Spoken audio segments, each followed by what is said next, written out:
국제사회에선 영원한 아군도 영원한 적도 없음. 오로지 자국 이익을 보고 행동하면 됨. 터키와 협력도 하면서 뒤로 이집트와도 협력하면 됨. 안녕하세요. 다음은 기사 내용입니다. 대한민국의 K9 자주포가 새로운 무기의 출현으로 전쟁에서 쓸 수 없다는 해물이 됐다는 이야기가 나오고 있습니다. 최근 우리 기업이 이집트의 K9 자주포를 수출할 수 있다는 소식이 전해지자 이집트의 적대국인 터키가 만든 드론에 K9이 무력하게 당할 것이라는 의견이 나오고 있는 것인데요. 현재 터키는 과거 아제르바이잔군의 드론 전력이 이집트의 K9 자주포가 배치된다고 하더라도 터키의 드론 전력 앞에서는 무용지물이라며 뻗대고 있습니다.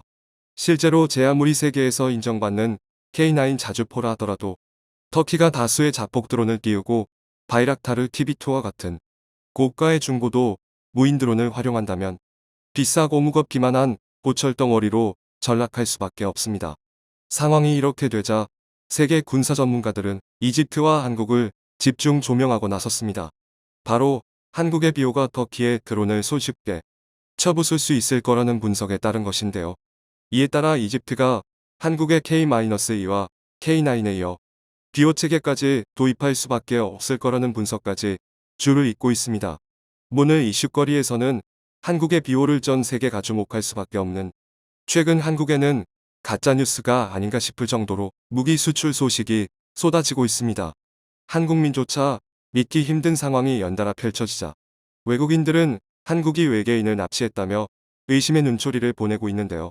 이는 국병을 걷어내고 객관적이고 냉철한 시각으로 바라봐도 명명백백한 사실로 이집트가 한국의 K9 자주포를 도입하겠다며 공식적으로 발표함에 따라 세계방 산업계의 시선이 한국과 이집트로 향했습니다.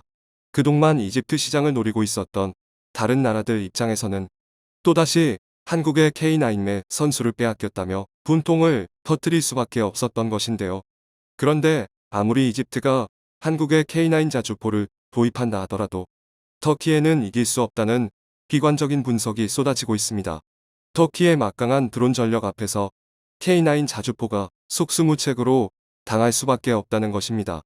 실제로 터키는 바이락타르 TB2와 같은 고가의 무인기를 세계 그 어떤 전차가 오더라도 한 방에 쓸어버릴 수 있다는 과도한 자신감을 내비치고 있습니다. 실제로 세계 전체와 전쟁을 할 수도 있다고 일컬어지는 초강대국 미국조차 중동 지역에서 이슬람 시아파 민병대의 무장 무인기 공격에 골치를 썩기도 했습니다. 첨단방 공체계를 보유한 미국의 이라크 공군 기지는 그들의 소형 드론에 속수무책으로 당하며 기지 내 항공기와 경납고 등에 큰 피해를 받았던 전력이 있습니다. 이에 따라 터키는 이집트가 K9 자주포를 수백 대 도입하더라도 자폭 드론 몇 대면 고철덩어리로 만들 수 있다며 펑펑거리고 있는 상황입니다. 그런데 이 이야기를 듣는 군사 전문가들은 터져나오는 웃음을 참지 못했습니다. 한국은 터키가 그토록 자신만만해하는 드론 전력을 초토화할 수 있는 무기 체계를 보유한 나라이기 때문입니다. 그 무기는 바로 대한민국의 비호입니다. 하지만 비호가 세계의 주목을 받게 된 건 얼마 되지 않은 일입니다. 그동안 비호는 한국에서조차 비싼 돈으로 쓸모없는 무기를 만들었다며 애물단지 취급을 받아왔습니다. 첨단 대공미사일이 사용되는 현대 전장에서 낙후되어 보이는 대공포를 사용하는 것이 말도 안 된다는 것이었는데요. 그런데 갑자기 최근 분쟁 지역에서 무장 세력이나 반란군이 드론이나 본격적인 무민 항공 체계를 운용하기 시작하면서 상황은 급격히 반전되기 시작했습니다. 이들의 적어도 위협에 대응하는 무기 체계가 다시 필요하게 된 상황인 것이죠. 하지만 현재 사용되고 있는 여러 무기 체계들을 살펴보면 최전선에서 낮게 나는 소형 비행체를 격추하기에 어려운 점이 많습니다. 드론은 비교적 크기가 작고 빠르게 움직이기 때문에 웬만한 레이더에서는 세로 오인되기 부지기수인데요. 그렇다고 한들 격추하는 것이 불가능한 것은 아닙니다. 그러나 싸구려 드론을 격추하기에 값비싼 대공미사일을 발사하는 것은 아깝고 드론에만 한정적으로 사용하는 무기체계를 보유하는 것 또한 배꼽이 더 큰 상황인 것입니다. 반면 한국의 비호는 비교적 저렴한 비용으로 대공 표적을 격추할 수 있는 무기 체계로 손꼽힙니다. 공중뿐만이 아니라 지상 표적과도 교전할 수 있는 데다가 현재까지 활발하게 생산하며 사용 경험과 노하우를 축적해온 무기 체계는 세계 어디를 뒤져봐도 한국의 비호가 유일합니다. 이를 일찌감치 눈여겨보고 있었던 사우디는 이미 비밀리에 비호의 신궁을 달아 성능 개량을 마친 비호 복합의 구매를 결정했다고 알려져 있습니다. 비호 복합은 다른 대공 미사일과 비교해 표적의 추적과 조준을 이치와 같은 고성능 카메라를 미용하기 때문에 일단 CR 표적을 발견하고 조준만 한다면 곧바로 빠르게 사격과 교전이 가능합니다. 상황이 이런 만큼 비호는 곧장 세계에 수출되어 한국에 막대한 이득을 가져다 줄 무기로 예상되기도 했습니다. 그러나 얼마 지나지 않아 비호의 치명적인 약점이 문제가 됐습니다. 비호의 가장 대표적인 약점은 바로 짧은 사거리와 약한 화력입니다. 일각에서는 바로 이 점을 들며 대한민국의 비호가 쓸모없는 쓰레기라며 이를 개발한 국방부 업체를 비판합니다. 비호 복합이 드론조차 격추하지 못하는 고철덩어리에 불과하며 만약 사우디의 전장에 배치된다고 하더라도 제대로 역할을 수행해낼 수 없을 것이 뻔하다면서 말이죠. 그러나 현대전에서 적 항공기를 공격하는 대공미사일, 대공포 등 다양한 대공무기들은 각자 여러가지 사정거리와 용도에 따라 널리 사용되고 있습니다. 만약 비호 복합이 적의 드론과 헬기, 미사일까지도 모두 격추할 수 있는 무기였다면 비호 복합의 가격은 지금과는 비교도 안 될 정도로 치솟았을 것입니다. 현대전에서 군대가 격추해야 할 적 기체는 수천만 원짜리 드론부터 수억, 수십억 원을 호가하는 미사일 등 천차만별입니다. 즉, 상황에 따라 다른 대응 체계를 갖춰야만 보다 효과적으로 적의 공격을 대응하고 방어해낼 수 있다는 것입니다. 또한 현대전에 있어서 적을 격추하는 것만이 능사는 아닙니다. 격추시키지 못하더라도 적 항공기의 공격을 좌절시키고 접근을 거부하는 것만으로도 지상군을 보호하는 역할을 충분히 달성할 수 있습니다.